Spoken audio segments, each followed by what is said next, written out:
रब पाक जो कुरान पाक तो फरमाए त सब्र का मदद त वठो वस्तईनी वसब्र सब्र का मदद त वठो। असां में सब्र जी आदत आहे न। हमेशा असां जल्दबाज़ी कई आहे। जल्दबाज़ी में पंहिंजे पोयनि खे बि तकलीफ़ ॾिनी।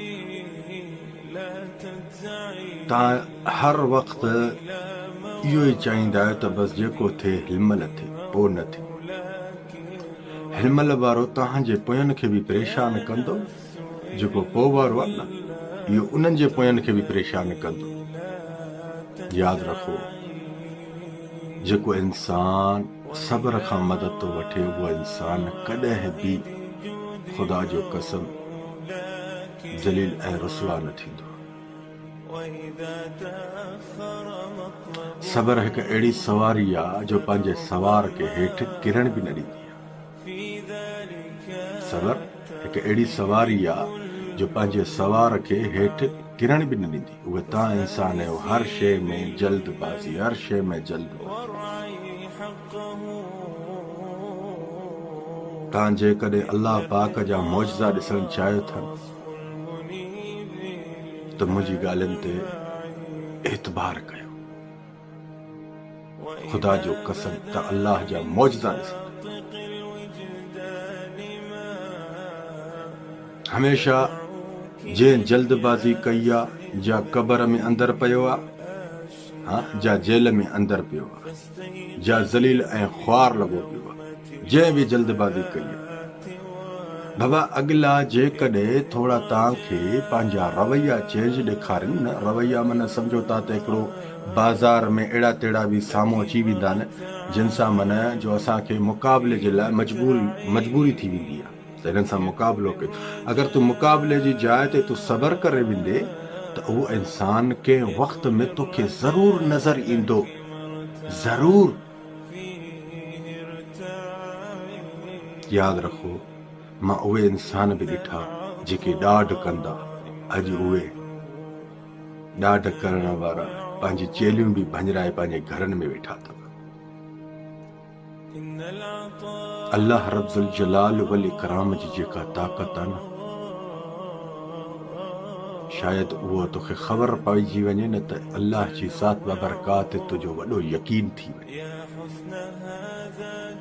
अल्लाह में यकीन रख, अल्लाह ते भरोसो रख, बेड़ा पार थींदे।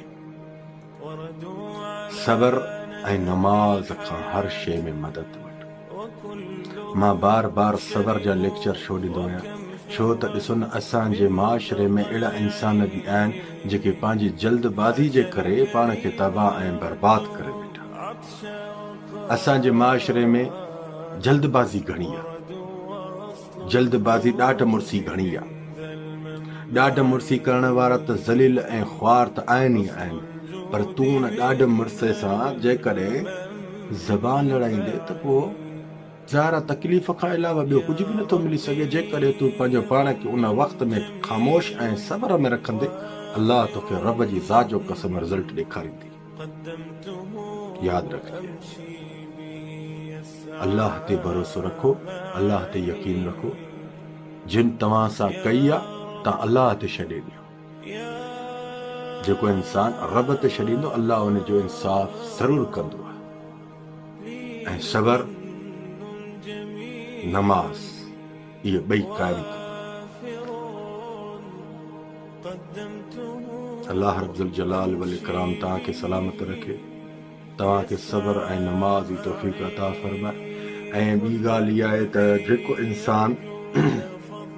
जेको बि इंसान अगरि चाहे थो त मां कंहिं मंज़िल ते पहुचां, मां कुझु थियणु चाहियां थो, त सभ खां पहिरियों नमाज़ ज़रूर थिए।